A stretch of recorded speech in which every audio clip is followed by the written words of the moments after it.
जल्दी से सेटअप करो, जल्दी से सेटअप करो, जल्दी से। ओके, चेक कर लेना आवाज वगैरह सही से आ रहा है कि नहीं आ रहा है ना।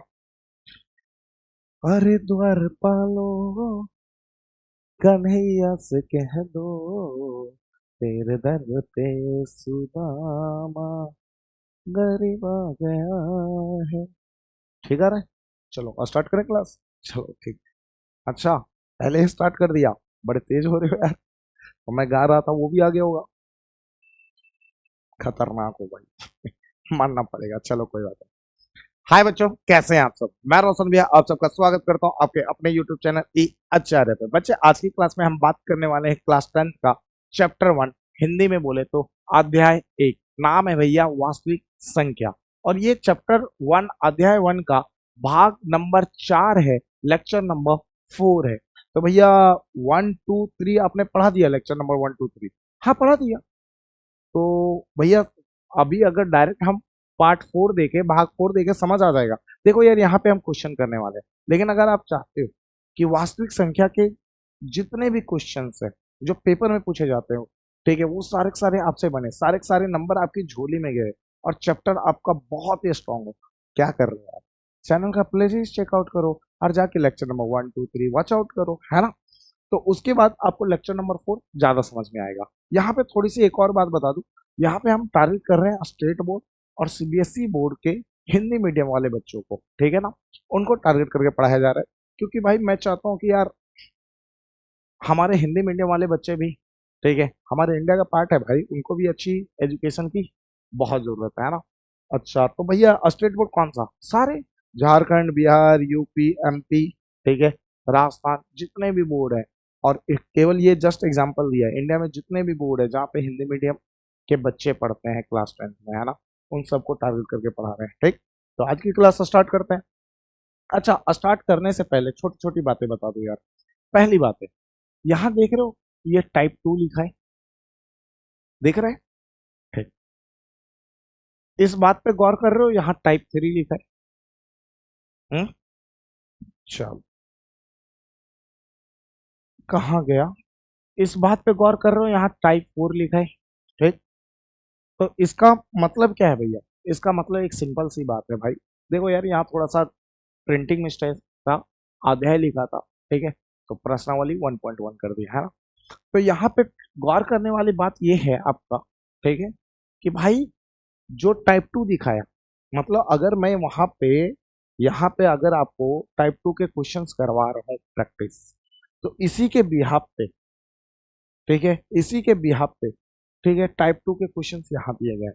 मतलब उसी पैटर्न को यूज करके, जिस मेथड का मैं यूज करूंगा, जिस तरीके से मैं क्वेश्चन सॉल्व करूंगा टाइप 2 का, वैसे ही आपको ये सारे क्वेश्चंस खुद से लगाने हैं। मतलब ये होमवर्क होंगे आपके, ठीक है ना। उसमें कोई चेंजेस नहीं करने, केवल डिजिट ही चेंज होगा, कैलकुलेशन ही चेंज होगा, बाकी सारी चीजें, जितनी भी स्टेटमेंट लिखाऊंगा, जितनी भी कथन लिखाऊंगा, सारे के सारे वैसे के वैसे रहेंगे। बात समझ में आ गई? तो ये आपकी प्रैक्टिस के लिए है, ठीक है ना। इसीलिए वहां टाइप 1 टाइप 2 टाइप 3 है, ताकि आपको क्वेश्चंस को पकड़ने में दिक्कत ना हो, ठीक। फिलहाल आइए वापस चलते हैं, है ना। दूसरा, दूसरी बात ये समझ लो कि जब हम अपरिमेय संख्या की बात करते हैं, इरेशनल नंबर की बात करते हैं, भैया इंग्लिश हिंदी काहे बोल रहे हो? अरे यार, ये भी जान लो यार। देखो यार, 10th तक बच्चा हिंदी मीडियम में पढ़ता है बहुत सारा, लेकिन जब 11th में जाता है ना, तो बहुत सारे बच्चे जब साइंस या कॉमर्स लेते हैं, तो वो अपना स्ट्रीम जो होता है, जब साइंस कॉमर्स डिसाइड करते हैं, तो उस टाइम उनकी लैंग्वेज भी चेंज हो जाती है। हिंदी से वो डायरेक्ट इंग्लिश में चले जाते हैं, तो उसमें उस टाइम वो कंफर्टेबल फील नहीं कर पाते, है ना। उनको 2 4 महीना लग जाता है केवल लैंग्वेज को समझने में, ठीक है। लैंग्वेज एज अ बैरियर बन जाता है। तब मैं मानता हूँ कि जो हिंदी मीडियम वाले बच्चे हैं ना, उनको समझना चाहिए इंग्लिश और हिंदी दोनों में, लेकिन लिखना चाहिए केवल और केवल हिंदी में, क्योंकि पेपर में वही रिक्वायरमेंट है। तो language as a barrier 11th में नहीं बनेगा, अगर आप, आपका स्ट्रीम के साथ लैंग्वेज चेंज होगा, ठीक है ना। चलो फिलहाल, तो जब हम इरेशनल नंबर अपरिमेय संख्या की बात करते हैं, ठीक है, तो अपरिमेय संख्या का क्वेश्चन आपके पेपर में श्योर आएगा, ये कंफर्म है, गारंटीड है। कितने मार्क्स में आएगा भैया? या तो 3 मार्क्स में आएगा, या तो ये 5 मार्क्स में आएगा। और ये श्योर है, श्योर है, ठीक है ना। आना ही आना है, श्योर, आना ही आना ही है, आएगा ही आएगा। तो आइए देखते हैं। और जो भी करवाऊंगा उसको कॉपी में नोट करना, बस सकते वीडियो पॉज करके, है ना। जब पूरा एक पेज भर दूंगा तो उसको वीडियो पॉज करना, अच्छे से नोट करना। क्योंकि घर में क्या रिवीजन मारोगे, ठीक है, प्रैक्टिस क्या करोगे। पेपर आएगा तो उस टाइम कुछ ना कुछ तो होनी चाहिए ना, कुछ ना कुछ मटेरियल होना चाहिए, नोट्स बना हुआ आपके पास होना चाहिए, ताकि उसको रिवीजन कर सको पेपर के टाइम, है ना। तो आइए स्टार्ट करते हैं। तो क्वेश्चन क्या कह रहा है, सिद्ध कीजिए कि रूट दो एक अपरिमेय संख्या है। भैया हमें तो पहले से पता है कि रूट दो एक अपरिमेय संख्या है, फिर हमें इसको कैसे सिद्ध करें। तो इसको सिद्ध करने का एक सिंपल तरीका है भाई। पहले हम ये करेंगे कि पहले हम मान लेंगे कि रूट दो एक परिमेय संख्या है। क्या मान लेंगे, रूट दो एक परिमेय संख्या है। बाद में हम अपने आप को ही गलत प्रूफ करेंगे कि हमने जो माना था ना कि रूट दो एक परिमेय संख्या है, वो गलती से मान लिया था, हमसे गलती हो गई। रूट दो एक परिमेय संख्या नहीं है। जब रूट दो परिमेय नहीं होगा तो क्या होगा, अपने आप अपरिमेय हो जाएगा। बात समझ में आ रहा है। तो पहले हम रूट दो को परिमेय मानेंगे और पहले खुद को प्रूफ करेंगे कि हमने जो माना है वो क्या माना है, गलत माना है, कि रूट दो एक परिमेय नहीं है। तो रूट दो अपने आप क्या बन जाएगा, अपरिमेय संख्या बन जाएगा। ठीक है, इस बात को ध्यान रखना। तो आइए सॉल्व करते हैं अच्छे से। देखो, सबसे पहले माना, कॉमा, रूट दो एक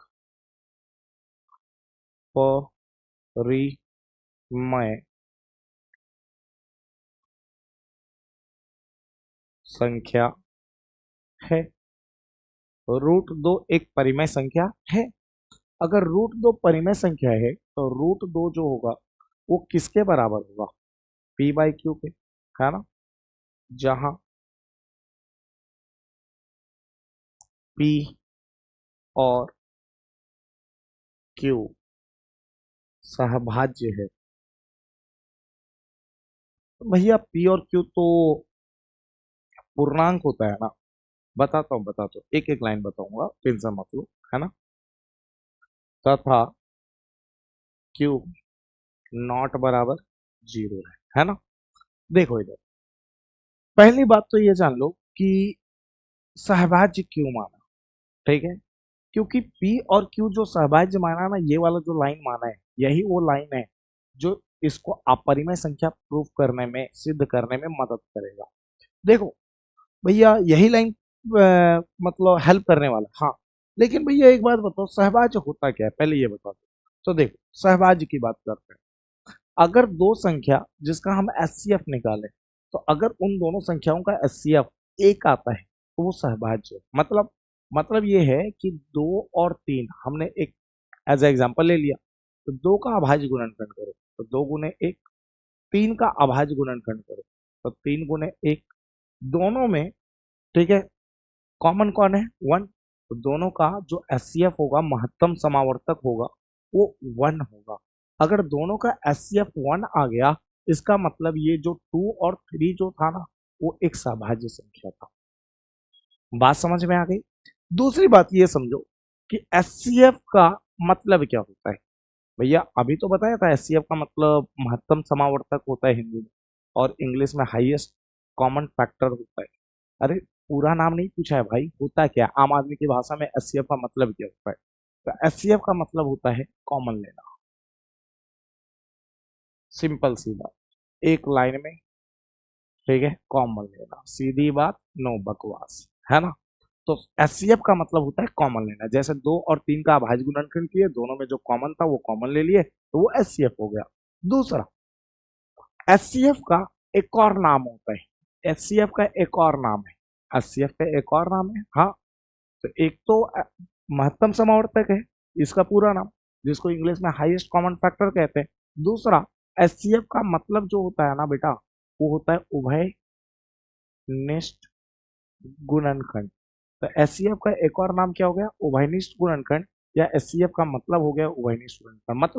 मतलब ये देखो, दो और तीन का जब अभाज्य गुणनखंड किए तो दोनों में उभयनिष्ठ गुणनखंड कौन था, दोनों में कॉमन कौन था, एक था। तो दोनों में कॉमन एक था तो एचसीएफ एक आ गया। एक आया ना। दोनों का उभयनिष्ठ कौन है, दोनों का उभयनिष्ठ का मतलब होता है कि जो दो के अभाज्य गुणनखंड में भी आए, तीन के अभाज्य गुणनखंड में भी आए। दो के अभाज्य गुणनखंड में एक आया, तीन के अभाज्य गुणनखंड में एक आया, तो दोनों का जो उभयनिष्ठ गुणनखंड है वो एक है, और एक ही हमारा एचसीएफ था। ठीक, तो एचसीएफ का मतलब होता है उभयनिष्ठ गुणनखंड। तो जब मैं यहाँ कह रहा हूँ पी और क्यू सहभाज्य है, तो मैं इनडायरेक्टली ये कहना चाहता हूँ कि पी और क्यू का एचसीएफ एक है। एचसीएफ कितना है? एक है। भावार्थ, मैं ये कहना चाहता हूं पी और क्यू का उभय निष्ठ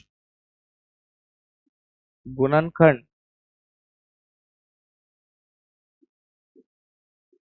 एक है। एचसीएफ एक का मतलब उभयनिष्ठ गुणनखंड एक है। ठीक है, तो ये बात समझ में आ गया कि सहभाज्य का मतलब क्या होता है कि दो नंबर जिसका एचसीएफ वन हो, दो नंबर जिसका उभयनिष्ठ गुणनखंड एक हो, उसे सहभाज्य कहते हैं। अगर हम पी और क्यू को सहभाज्य संख्या मान रहे हैं तो पी और क्यू का एचसीएफ वन होगा, मतलब पी और क्यू का उभयनिष्ठ गुणनखंड एक होगा। बात समझ में आ गई।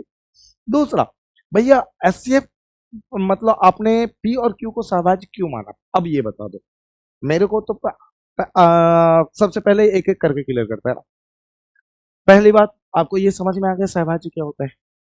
क्लियर है ये बात है? क्योंकि छोटी छोटी बातें क्लियर होनी चाहिए, है ना। सहभाज्य क्या होता है? सब देखो, इस क्वेश्चन में टाइम लगेगा भाई, ठीक है, उसके बाद सारे क्वेश्चन बहुत रिदम में निकल जाएगा, क्योंकि यहाँ पे एक एक वर्ड को आराम से समझेंगे एक्सप्लेन करते हुए, है ना। सहभाज्य समझ में आ गया। सहभाज्य का मतलब क्या होता है? दो नंबर जिनका एचसीएफ वन हो, दो नंबर जिसका उभयनिष्ठ गुणनखंड एक हो। ठीक, दूसरा, एचसीएफ आपको समझ में आ गया कैसे लेते हैं। तीसरा, एचसीएफ का मतलब क्या होता है ये समझ में आ गया, कॉमन लेना। चौथा, ये बात समझ में आ गया एचसीएफ को ही उभयनिष्ठ गुणनखंड कहा जाता है। बात समझ में आ गई। चलो, ये सारी बातें समझने के बाद अब क्वेश्चन ये आता है कि पी और क्यू को सहभाज्य क्यों माना? पूर्णांक भी तो मान सकते थे। देखो यार, पूर्णांक जो होता है ना, पूर्णांक, ठीक है, पूर्णांक जो होता है, सहभाज्य जो आप मान रहे हो, जैसे पी और क्यू को यहाँ पे लिखा है ना सहभाज्य, तो सहभाज्य जो होता है ना वो एक पूर्णांक भी होता है। मतलब ये देखो, दो और तीन का एचसीएफ कितना है? एक। और दो और तीन कैसी संख्या है? सहभाज्य संख्या है। कैसी संख्या है? सहभाज्य। दो और तीन सहभाज्य है। क्या दो और तीन पूर्णांक नहीं है? है ना। तो दुनिया में जितने भी सहभाज्य संख्या होते हैं वो पूर्णांक भी होते हैं। तो अगर मैं सहभाज्य मान ले रहा हूँ तो इनडायरेक्टली वहां पे पूर्णांक कंसिडरेबल है भाई। बात समझ में आ गई? इस चीज को ध्यान रखिए। चलो फिलहाल यहाँ तक एक एक लाइन समझने के बाद आगे बढ़ते हैं। ठीक, मेरी मोहब्बत। चले, अब यहाँ के बाद ये जो क्यू डिवाइड में है, इसको इक्वल को उधर ले दो, तो रूट टू इंटू क्यू बराबर कितना हो गया? पी। अब रूट को हटाने के लिए क्या करेंगे? तो ये जो वर्गमूल है इसको हटाने के लिए क्या करेंगे? तो आप दोनों तरफ वर्ग कर दो, स्क्वायरिंग कर दो, तो दोनों तरफ वर्ग करने पर, बेटा पेपर में ऐसे ही लिखना है ना। तो चलो करते हैं। रूट टू इंटू क्यू का square equal to P square, है ना। अब देखो इधर भी स्क्वायर कर दिया, वर्क कर दिया, इधर भी स्क्वायर कर दिया, वर्क कर दिया। अब मल्टीप्लाई में जो स्क्वायर होता है उसको सेपरेट कर सकते हैं, तो रूट टू का स्क्वायर अलग कर दो, क्यू का स्क्वायर अलग, इक्वल टू पी स्क्वायर, है ना। तो यहीं पे लिख लेते हैं लाइन खींचकर। ठीक, चलो यार, तो यहाँ पे रूट टू का स्क्वायर अलग किया, इंटू क्या है, क्यू का स्क्वायर अलग किया, equal to P square.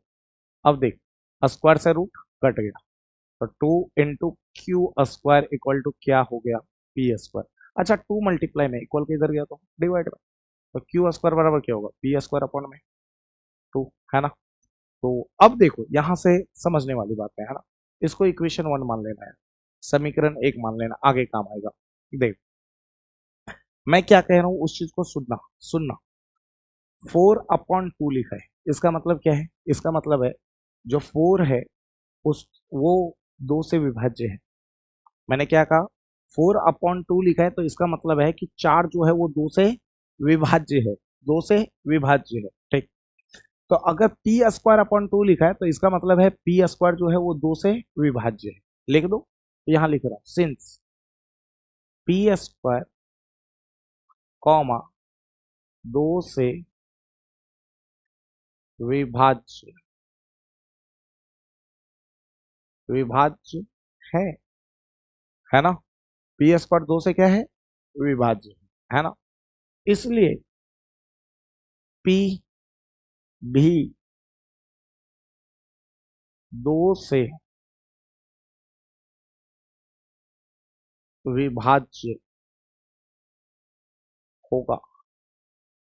P भी दो से विभाज्य होगा। और रीजन यहां लिख रहे हैं, कुछ चीजें बता दे रहे।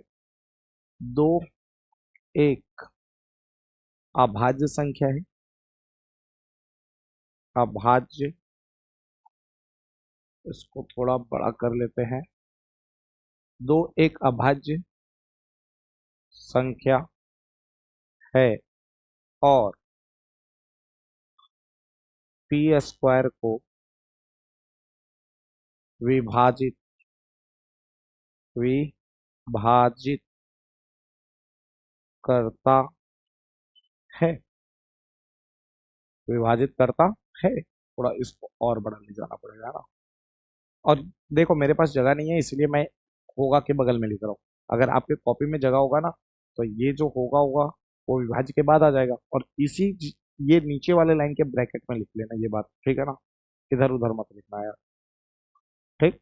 चलो भैया, लेकिन यार एक बात बताओ, यहाँ तो समझ में आ गया पी स्क्वायर का नीचे दो है, तो पी स्क्वायर दो से विभाज्य, लेकिन पी भी दो से विभाज्य होगा, ये बात समझ में नहीं आया। बता दो। मैं कह रहा हूँ 16 जो है वो दो से विभाज्य है। सही बात। दो के टेबल में 16 आता है। अच्छा, एक बात बताओ, 16 को लिख सकते हैं चार का स्क्वायर। चार का स्क्वायर, चार गुणे चार 16 अपॉन दो। तो मैंने कहा 16 दो से विभाज्य है, इसका मतलब चार का स्क्वायर दो से विभाज्य है। अगर चार का स्क्वायर दो से विभाज्य है तो स्क्वायर हटा लो। अब स्क्वायर हटा लो। अब चार भी दो से क्या होगा, विभाज्य होगा। तो अगर किसी नंबर का स्क्वायर नीचे वाले से विभाज्य होता है, तो वो नंबर भी नीचे वाले से विभाज्य होगा। देखो, चार का स्क्वायर 16 होता है, 16 दो से विभाज्य है, तो चार भी दो से विभाज्य। क्लियर है ये बात है। तो पी स्क्वायर अगर दो से विभाज्य है तो पी भी दो से विभाज्य होगा। ठीक, आगे चलते हैं। पी की कहानी तो कर दिया, पी दो से विभाज्य हो गया। अब किसकी बात काम करेंगे, किसके लिए काम करेंगे, क्यू के लिए काम करेंगे। किसके लिए काम करेंगे, क्यू के लिए। अच्छा, एक बात बताओ, ये तो समझ में आ गया पी भी दो से विभाज्य होगा। ये बात तो समझ में आ गया। थोड़ा सा यार, कभी कभार लाइट फ्लैक्चुएट होना, तो उसके लिए परेशान मत होना। एक ऊपर जो ट्यूबलाइट लगी है वो डिम हो रही है कभी कभार, है ना। तो उसके लिए थोड़ा सा सॉरी यार, है ना। बीच क्लास में तो कुछ नहीं कर सकता। चलो, तो पहले ये बात समझो कि पी स्क्वायर दो से विभाज्य है, तो पी भी दो से विभाज्य होगा। पी भी दो से विभाज्य होगा, मतलब पी भी दो से विभाज्य होगा, मतलब P upon two. P upon two. अच्छा, एक बात बताओ, कौन सा नंबर कौन सा नंबर दो से डिविजिबल होता है। अगर मैं कहूं पी के जगह पे ऐसा नंबर रखें, ठीक है ना, कह रहे हैं ना कि पी दो से विभाज्य होगा, तो पी के जगह पे ऐसा कौन सा नंबर रखें जो दो से डिविजिबल होगा। तो कॉमन सेंस वाली बातें हैं, दो से विभाज्य पी तभी होगा जब पी के जगह सम संख्या आएगा। पी के जगह सम संख्या आएगा। ये बात समझ में आ गई। पी के जगह कौन आएगा, सम संख्या आएगा, है ना। तो सम संख्या क्या होता है भैया, जो दो के टेबल में आता है। दो चार छः आठ, ऐसे 10, ऐसे चलता जाएगा। तो पी के जगह जब ये सारी सम संख्या आना चालू होगा, पी के जगह अगर दो आ गया, सोचो पी के जगह क्या आ गया, ये वाला दो आ गया, और नीचे दो है। नीचे दो है ना, ये ऊपर वाला डिविजिबल होगा। अगर पी के जगह चार आ गया, तब भी ये दो से डिविजिबल होगा। पी के जगह छह आ गया, तब भी ये दो से डिविजिबल होगा। पी के जगह आठ आ गया, तब भी ये दो से डिविजिबल होगा। तो अगर पी दो से डिविजिबल है, तो कहीं ना कहीं पी एक क्या है, सम संख्या है। और सम संख्या का मतलब होता है कि पी के जगह या दो रहेगा, या चार रहेगा, छह रहेगा, आठ रहेगा, 10 रहेगा, ऐसे ही रहेगा। ठीक। और आपको पता है, ये जो सम संख्या है, इसको दिखाने के लिए, ठीक है, इसको दिखाने के लिए एक जनरल फॉर्म यूज करता है। ठीक है। अब वो जनरल फॉर्म क्या है, वो टू ए है। टू ए से हम सम संख्या को दिखाते हैं, जहां ए जो है ए जो है वो प्राकृतिक संख्या है। ए क्या है, प्राकृतिक संख्या है। ठीक है। अब मतलब ये है कि ए की जगह, अब देखो प्राकृतिक संख्या के प्राकृतिक प्राकृतिक संख्या की शुरुआत कहाँ से होती है? अगर ए एक प्राकृतिक संख्या है तो प्राकृतिक संख्या की शुरुआत एक से होती है। एक दो तीन चार पाँच छह चलते रहता है। तो ए की वैल्यू जो है वो एक दो तीन चार पाँच छह ऐसे चलता रहेगा, है ना। तो मैंने क्या कहा कि ये जो सम संख्या है, इस सम संख्या को डिनोट करने के लिए, दिखाने के लिए हम एक जनरल फॉर्म यूज करते हैं जिसको कहते हैं 2a, जहाँ पे ए क्या है? प्राकृतिक संख्या। मतलब ए की वैल्यू 1 2 3 4 5 6 ये कुछ भी हो सकता है। जैसे भैया कैसे, आपकी बात मान लो, देखो पुट करो, जैसे टू रहने दो, टू और ए के बीच में कुछ नहीं तो गुना। ए की पहली वैल्यू रखो, क्या रखो? पहला मान रखो 1, तो ए की जगह 1 रखो। तो बताओ, दो एकम दो, कॉमा, दो और ए के बीच में कुछ नहीं, गुना। ए की दूसरी वैल्यू रखो, क्या है? दो, तो ए की जगह दो, दो गुने दो, चार, ठीक। फिर दो रहने दो, दो और ए के बीच में कुछ नहीं, मल्टीप्लाई। तीसरी वैल्यू रखो, तीन, ए की जगह रखा तीन। तो बताओ, दो गुने तीन कितना हो गया? छह। तो क्या सम संख्या को दिखाते जा रहा है?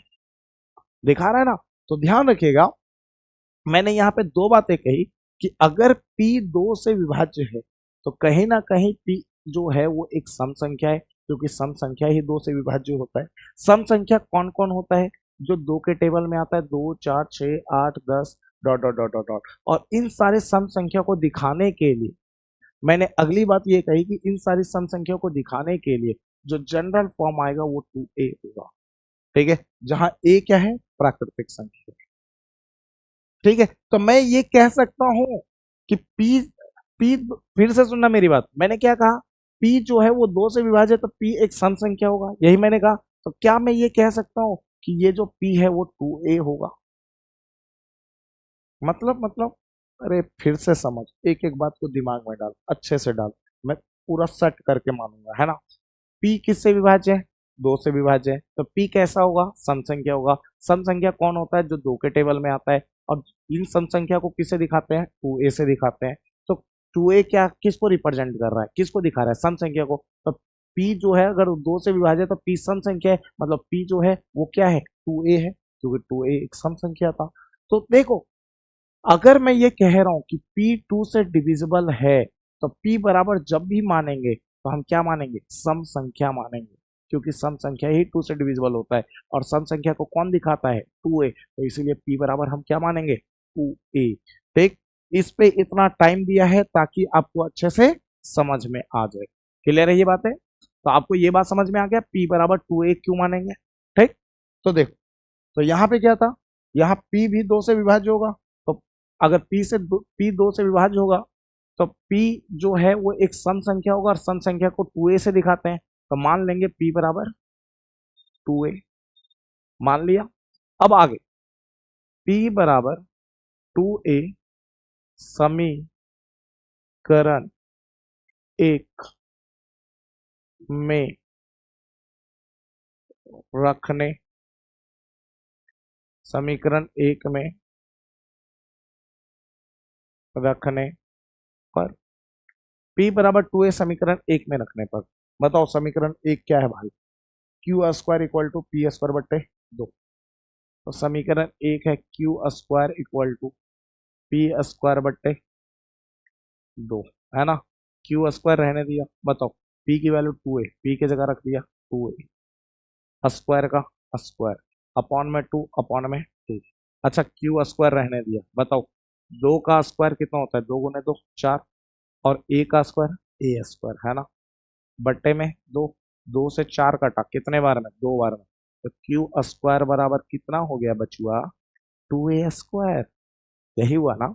अच्छा बताओ, टू और ए स्क्वायर के बीच में कुछ है मल्टीप्लाई, टू मल्टीप्लाई में इक्वल के इधर गया तो डिवाइड में, तो हम लिख दें क्या? बताओ, Q square upon two equal to A square. इसमें कोई दर्द, मानसिक तनाव, कष्ट, पीड़ा तो नहीं है ना? आगे प्रस्थान करें, चलो। तो क्यू स्क्वायर अपॉन टू बराबर ए स्क्वायर। तो क्या A square equal to Q square upon two लिख सकते हैं? अरे, Q square upon two equal to A square बोलो, या A square equal to Q square upon two बोलो। क्या मेरी बात आपको कबूल है? अगर कबूल है तो कमेंट बॉक्स में 3 बार लिखो भैया, कबूल है, कबूल है, कबूल है ना। तो ए बराबर क्या हो गया? क्यू स्क्वायर अपॉन में टू। अब देखो ध्यान से सुनो, ये सारी कहानी तो हो गई, सीन शॉर्ट हो गया। अब बताओ क्यू स्क्वायर के नीचे कौन है? टू। तो यहाँ क्या लिखेंगे? सिंस, चूंकि, कॉमा, चूंकि क्यू स्क्वायर कॉमा 2 से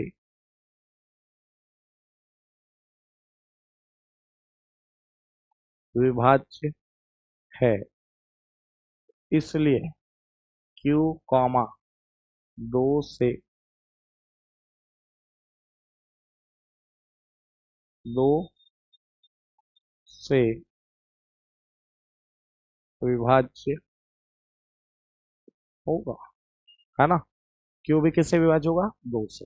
यहाँ पे रीजन लिख देते हैं, चूंकि 2 एक अभाज्य, 2 के बारे में लिख दिया, अभाज्य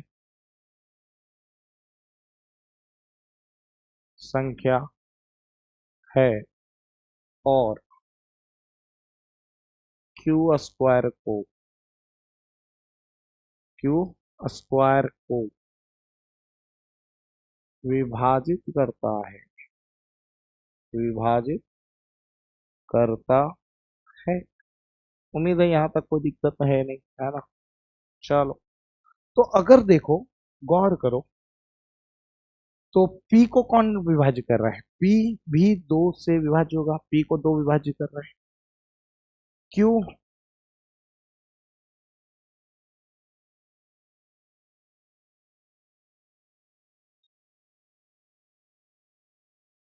Q भी किससे विभाज्य है? 2 से। Q भी 2 से विभाज्य होगा, है ना? Q भी 2 से विभाज्य होगा। मैंने क्या बोला?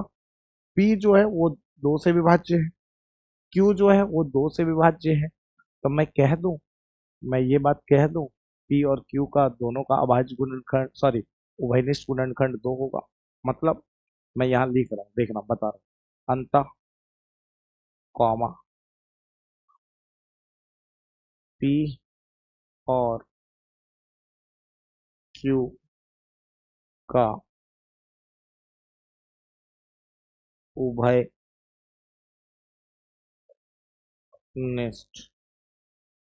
गुणनखंड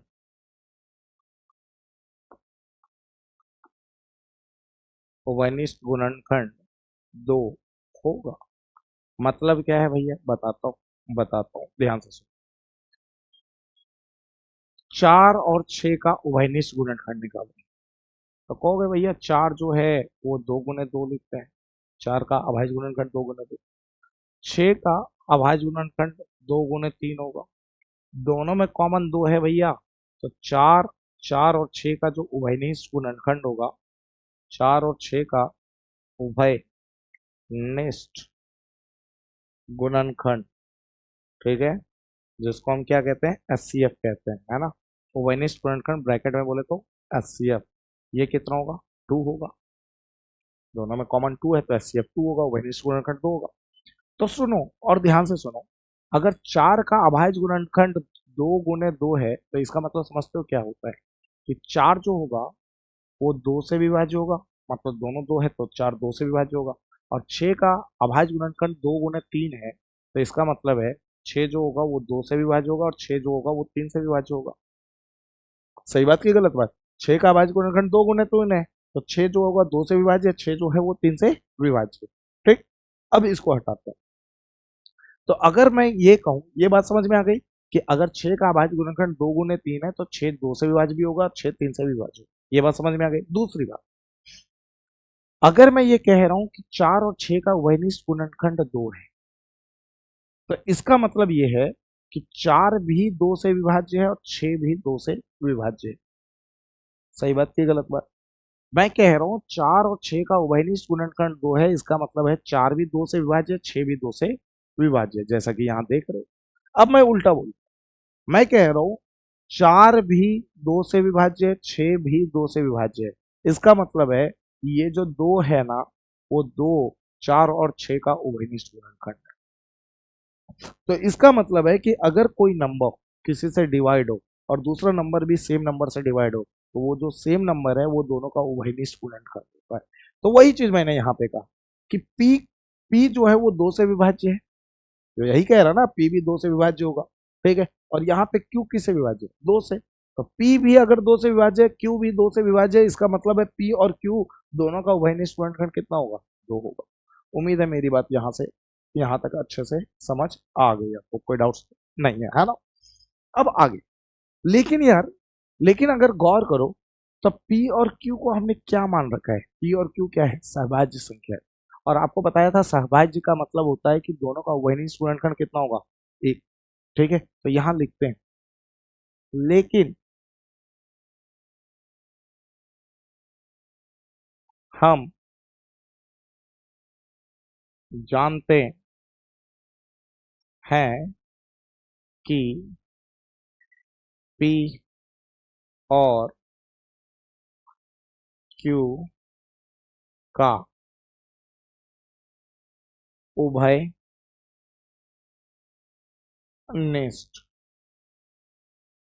गुणनखंड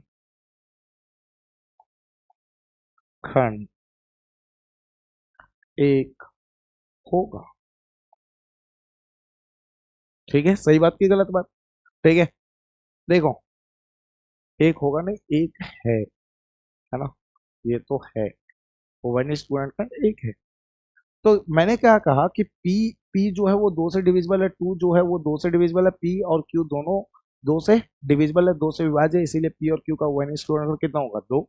लेकिन हम क्या जानते हैं, पी और क्यू कैसा था? सहभाज्य था, और सहभाज्य का मतलब है दोनों का ओवरनिस्ट गुणनखंड कितना होगा? एक होगा। तो देखो, हमने माना था कि पी और क्यू सहभाज्य है, हमने माना था कि पी और क्यू का उभयनिष्ठ गुणनखंड एक है, लेकिन जब सॉल्व किया तब पता चला कि पी और क्यू का उभयनिष्ठ गुणनखंड कितना है? दो है। हमने माना था एक, सॉल्व किया तो पता चला उभयनिष्ठ गुणनखंड कितना है? दो। कहीं ना कहीं इन दोनों में विरोध हो गया, लड़ाई हो गई। वो हम कह रहे हैं, हम मानकर चल रहे हैं एक, सामने वाला दे रहा है दो, तो एक बात को लेकर कॉन्ट्राडिक्शन पैदा हो गया, विरोध हो गया, मारा पिट्टी चालू हो गई। तो ये मारा पिट्टी कैसे चालू हुई, ये विरोध कैसे चालू हुआ? कुछ ना कुछ तो गड़बड़ किया है हमने, कि हम भैया पी और क्यू का वैनिस्ट गुणन का हम एक मानकर चले थे, सॉल्व किया तो पता चला दो है। तो कहीं ना कहीं तो कुछ तो गलती किया जिसके कारण ये गड़बड़ हो रही है। तो गलती यही किया कि हमने रूट दो को एक परिमेय संख्या मान ली। तो हम अपनी गलती सुधार लेंगे, तो इसी को क्या लिखेंगे कि भैया ये जो कॉन्ट्राडिक्शन पैदा हुआ, ये जो विरोधाभास पैदा हुआ, ठीक है, यहां लिखेंगे, इससे यह विरोधाभास, विरोधाभास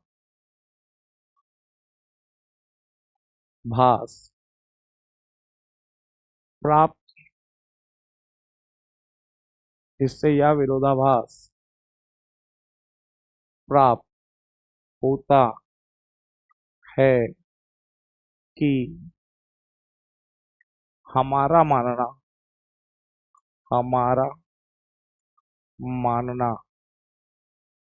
मानना गलत सिद्ध हुआ। हमारा मानना क्या हुआ? गलत सिद्ध हुआ कि रूट दो एक परिमेय संख्या है।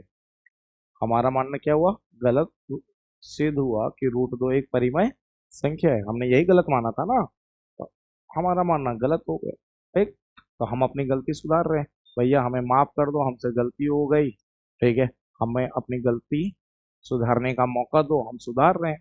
तो हैंस कॉमा अंतः कॉमा, ठीक है, हम अपनी गलती सुधार रहे हैं कि रूट दो जो है वो परिमेय संख्या नहीं है। तो कैसा है? रूट दो एक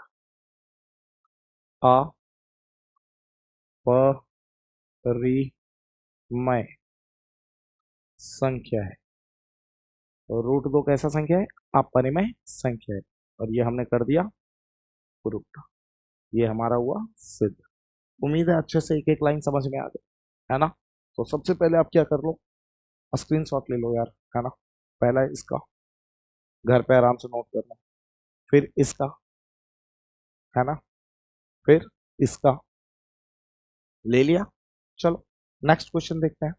अच्छा, अब सामने वाला बोल रहा है सिद्ध कीजिए कि रूट दो एक अपरिमेय संख्या है। तो मैंने एक करवा दिया, अब उसी के हिसाब से सारे होंगे। चलो सॉल्व करना स्टार्ट करते हैं तेजी में, ठीक है ना? अब समझना नहीं है, सारा चीज सेम चलेगा। सबसे पहले क्या करना पड़ेगा, अगर अपरिमेय बोला है तो परिमेय मान लो, माना कॉमा √3 एक परिमेय संख्या है। माना कॉमा √3 एक परिमेय संख्या है। तो परिमेय है तो देयर फोर √3 किसके बराबर होगा? P बट्टे Q के, जहां P और Q सहभाज्य हैं और तथा Q नॉट बराबर 0 है ना। अच्छा, Q डिवाइड में इधर गया मल्टीप्लाई में, तो √3 इंटू Q बराबर P। रूट को हटाना है वर्ग, तो दोनों वर्गमूल को हटाना है तो दोनों तरफ वर्क करना पड़ेगा। तो हम लोग सेम चीज कर रहे हैं, है ना। प्रोसेस सेम है, प्रोसेस में कोई चेंज नहीं है ना। दोनों तरफ वर्क करने पर, अब दोनों तरफ वर्क किया तो √3 इंटू क्यू का whole square equal to P²। √3 का स्क्वायर अलग कर दे भाई, कर दिया, इंटू क्यू का स्क्वायर अलग कर इक्वल टू P²। स्क्वायर से रूट कट गया, है ना। तो आगे बढ़ते हैं, तो ये आ गया 3 into Q² equal to P²। 3 multiply में इक्वल के इधर गया तो डिवाइड में, तो Q² बराबर कितना हो गया भाई? P² upon 3। इसको समीकरण 1 मानते हैं, है ना। अब P² के नीचे 3 है तो क्या लिखेंगे? चूंकि P² कॉमा 3 से विभाज्य, 3 से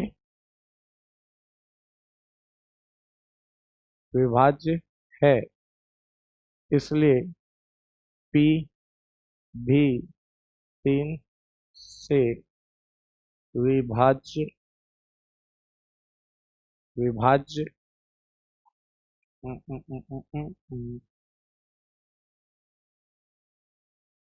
थोड़ा सा डिजिटल बोर्ड पे हिंदी लिखने में दिक्कत होती है, पता है क्यों? क्योंकि आदत नहीं है ना डिजिटल बोर्ड पे हिंदी लिखने का, है ना। P भी 3 से विभाज्य होगा, है ना। अब यहाँ पे क्या लिखते हैं? यहाँ पे स्टेटमेंट लिखना है वही, चूंकि 3 एक अभाज्य संख्या है और P² को विभाजित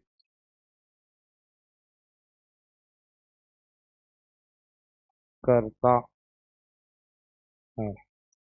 है ना। यहाँ तक लिख दिया। चलो अब बताओ।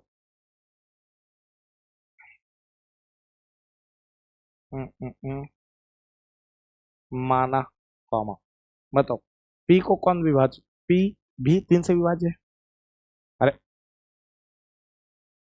P जो है वो किससे विभाज्य है? 3 से है या P भी 3 से विभाज्य होगा, सॉरी, होगा, है ना।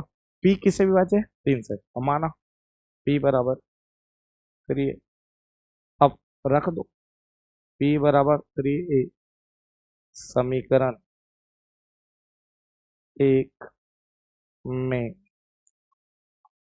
रखने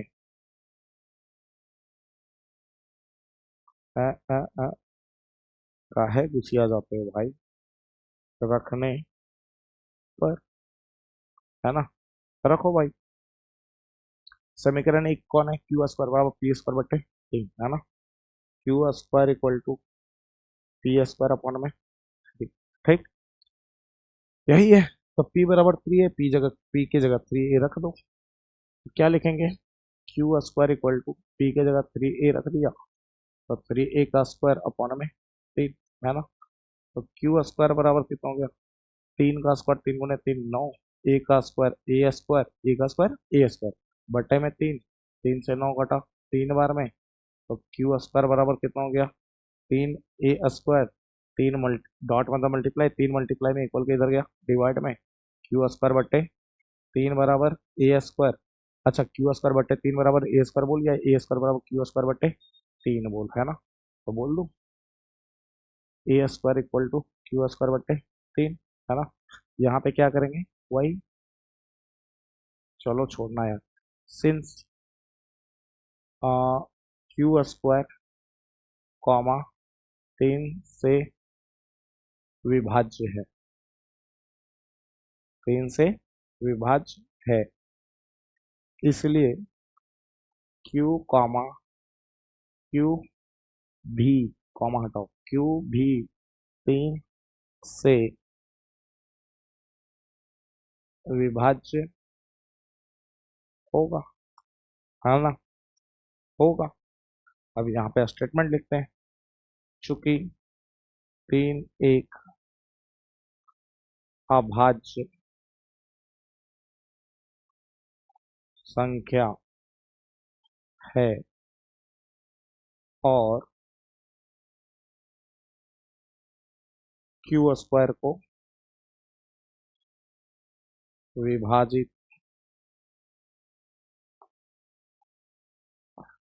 करता करता है। ये बात समझ में आ गया। चलो, तो एक बात बताओ, पी जो है वो 3 से विभाज्य है ना, क्यू भी जो है वो 3 से विभाज्य है। तो पी और क्यू दोनों का कॉमन फैक्टर कौन है, वह निष्ठ गुणनखंड कौन है, 3। तो यहाँ लिखेंगे अंतः कॉमा पी और क्यू का उभय निष्ठ गुणनखंड गुणनखंड 3 होगा। पी और क्यू का उभय निष्ठ गुणनखंड कितना होगा, 3। लेकिन ये अगला पैरा है ना, हम जानते हैं कि पी और क्यू का उभय निष्ठ गुणनखंड कितना है, 1 है ना। यही जानते हैं ना, पी और क्यू का उभयनिष्ठ गुणनखंड 1 है, क्योंकि पी और क्यू क्या है, सहभाज्य संख्या है ना। उभयनिष्ठ गुणनखंड 1 है, तो कॉन्ट्राडिक्शन पैदा हो गया। तो इससे यह विरोधाभास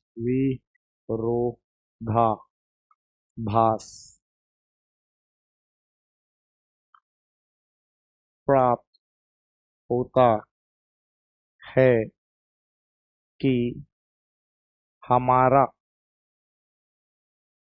मानना मानना गलत सिद्ध हुआ कि √3 एक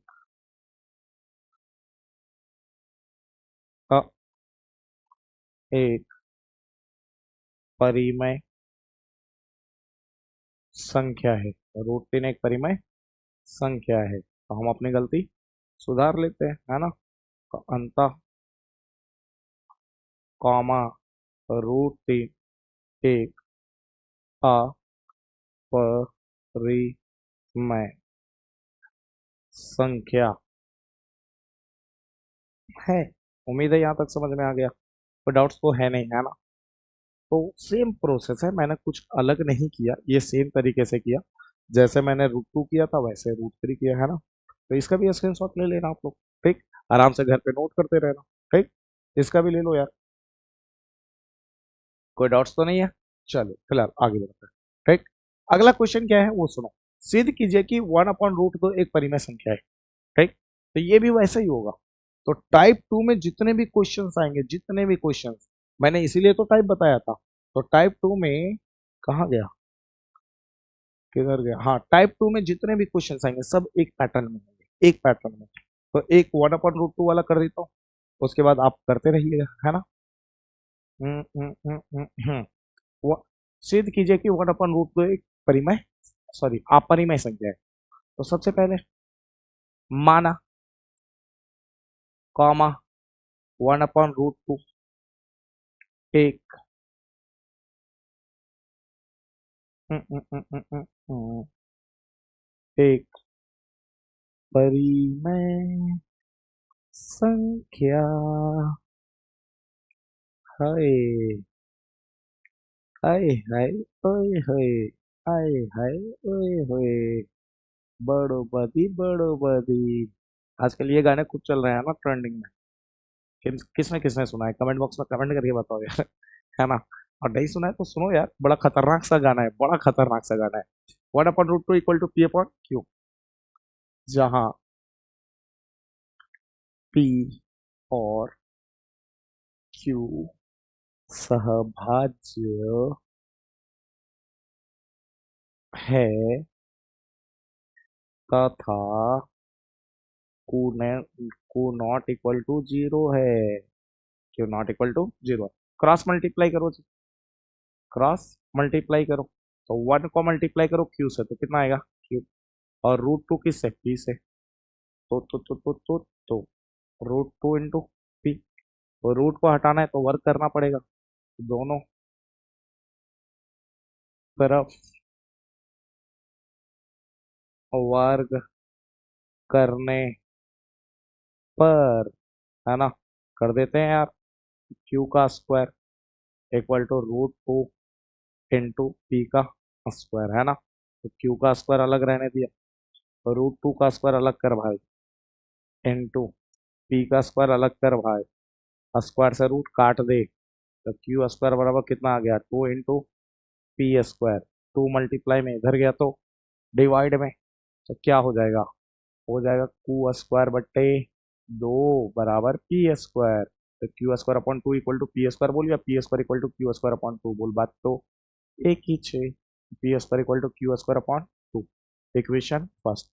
पता है जो पिछला वाला क्वेश्चन किया था √2 और √3 में, उसमें अंतर, और ये अभी हमने जो 1/√2 किया इसमें अंतर क्या है, बस इतना ही सा अंतर है कि यहाँ पे पहले देखो, यहाँ पे पहले क्या होता था, जब हम √3 को परिमेय संख्या प्रूफ करते थे, सिद्ध करते थे, तो ये पहले P स्क्वायर को डिवाइड करता था, है ना।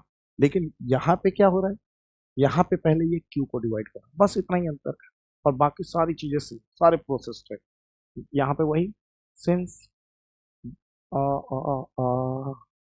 Q स्क्वायर कॉमा 2 से विभाज्य है, Q स्क्वायर कॉमा 2 से विभाज्य है ना।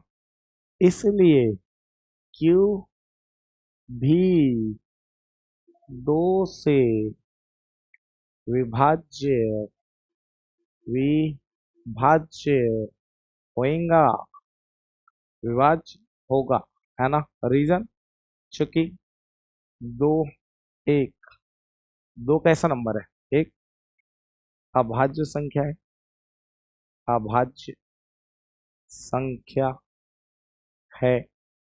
और किसको डिवाइड कर रहा था भाई पहले, Q स्क्वायर को, Q स्क्वायर को विभाजित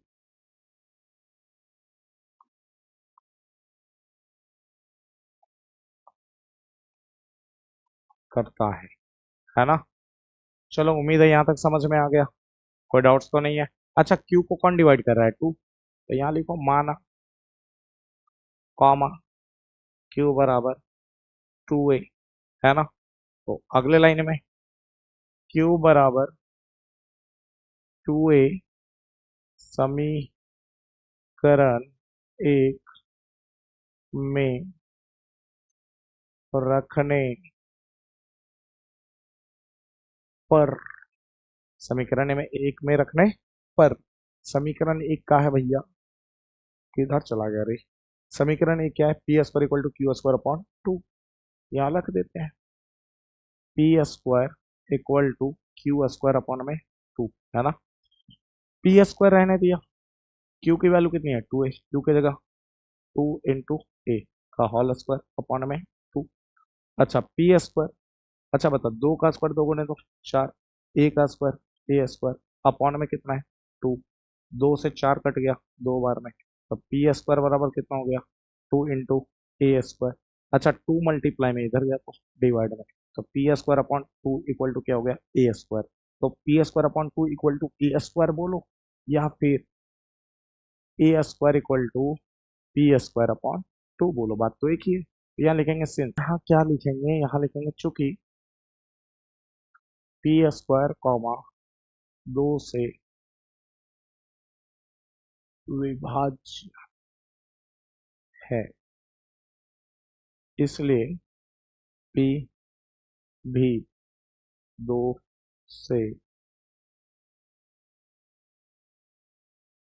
2 से विभाज्य,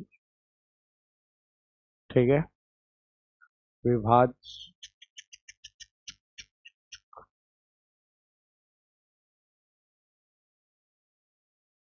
होगा, है ना। चलो रीजन लिख लेते हैं, चूंकि 2 एक अभाज्य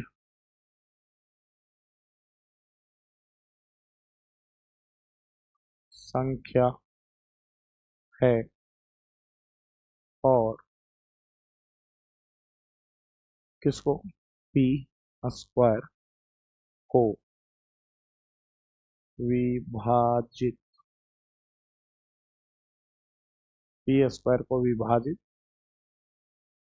करता है, ठीक है।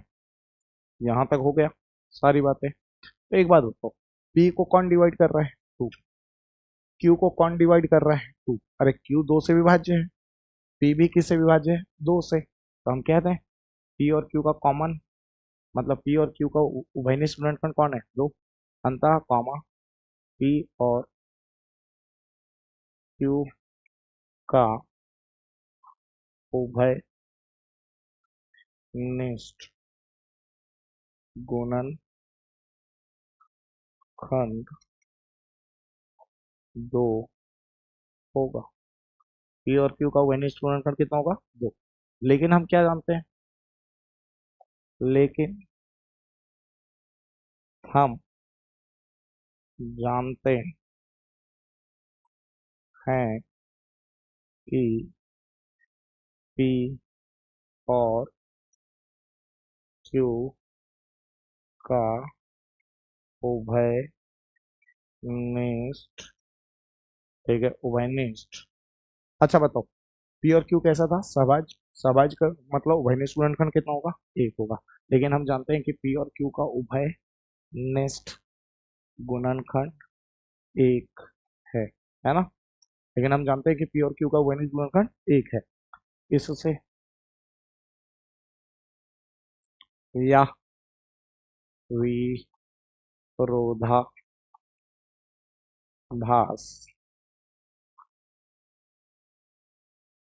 प्राप्त होता है कि हमारा मानना गलत सिद्ध हुआ,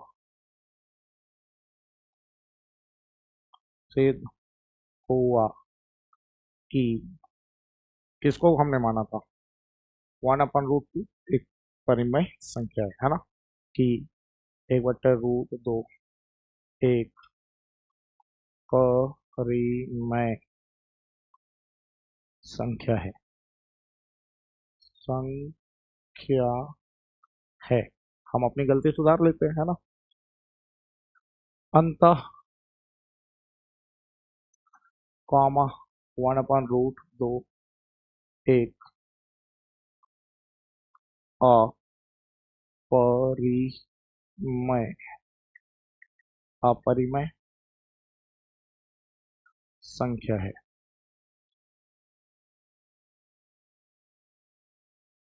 ये हमने कर दिया प्रूफ। उम्मीद है यहाँ तक अच्छे से समझ में आ गया, वो कोई डाउट्स तो है नहीं, है ना, सारी चीजें अच्छे से क्लियर है। ठीक, इसका स्क्रीनशॉट ले लो यार। चलो लो, ले लिया। फिर इसका स्क्रीनशॉट लो, ले लिया। फिर इसका लो, ले लिया, है ना।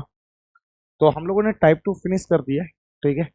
अब टाइप 3 बचा है, जो अगली क्लास में करेंगे, है ना। टाइप 3 और टाइप 4 अगली क्लास में करेंगे, है ना। आपका होमवर्क क्या है वो सुनो। होमवर्क ये है आपका भाई, आपका होमवर्क ये है। तो टाइप 2 में ये जितने भी क्वेश्चन लिखे पड़े हैं यहाँ पे, ये सारे के सारे क्वेश्चन आपको बनाने हैं, ठीक है। ये टाइप 2 जो है वो हमारा हाउ है, हाउ हाउ, HW है ना। तो ये तुम्हारा हाउ है, होमवर्क है, इसे कंप्लीट कर लेना। तो मिलते हैं अगली वीडियो में इसी उम्मीद के साथ कि मैंने जितना समझाया वो आपको समझ में आ गया, और जो होमवर्क दिया है वो घर पे जरूर कंप्लीट करोगे, है ना। और इतनी मेहनत से आपके लिए वीडियो बनाता हूँ यार। चैनल को सब्सक्राइब करो, है ना। वीडियो को लाइक करो और कमेंट करके बताओ कि कोई दिक्कत तो नहीं है, सारी चीज़ें अच्छे से समझ में आ गई ना। हाँ। और दोस्तों के साथ शेयर करो यार, ठीक है। जम के शेयर करो, ठीक। आपके प्यार की बहुत ज़रूरत है, ठीक है। Okay, bye.